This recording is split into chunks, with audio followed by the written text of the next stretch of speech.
উফ, লেট হয়ে গেল। হ্যাঁ মা, বলো। হ্যাঁ মা, না কি করছিস? না না, এই রেডি হচ্ছিলাম, লেট হয়ে গেছে গো, অফিসের জন্য বেরোবো। খেয়েছিস তো? হ্যাঁ হ্যাঁ, খেয়েছি। কি খেলি? ফেনা ভাত। মা, তুই ফেনা ভাত খেয়ে থাকবি সারাদিন? কই, বাড়িতে ফেনা ভাত করলে তো খেতিস না। মা, আমার অফিসের জন্য লেট হচ্ছে, আমায় বেরোতে হবে। তোমাকে আমি পরে ফোন করি। তখন তো তোর দুদিন অন্তর অন্তর মাংস রান্না করে দিতে হতো। এই মনে, তোর ছোটন মাসির কথা মনে আছে? কে ছোটন মাসি? আরে মনে নেই? সেই যে ক্লাস 5-এ পড়তে আমাকে জিজ্ঞাসা করেছিলি। তো ক্লাস 5-এ যখন জিজ্ঞাসা করেছিলাম সেটা তখনই বলতে পারতে, এখন হঠাৎ তোমার মনে পড়লো? মনা, তুই আমার উপরে এভাবে চিৎকার করতে পারছিস?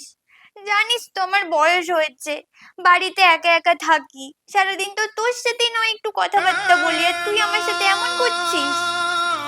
আচ্ছা, সরি, দেখো আমার লেট হয়ে যাচ্ছে, আমাকে বেরোতে হবে। আমি এখন যাই, রাত্রিবেলা বাড়িতে এসে তোমাকে ফোন করে সব শুনবো, ঠিক আছে? এইবার না শোন না, ওই পাশের বাড়ির বাবলু মামা আছে না, ও না একজনের সাথে আজ পালিয়ে গেছে।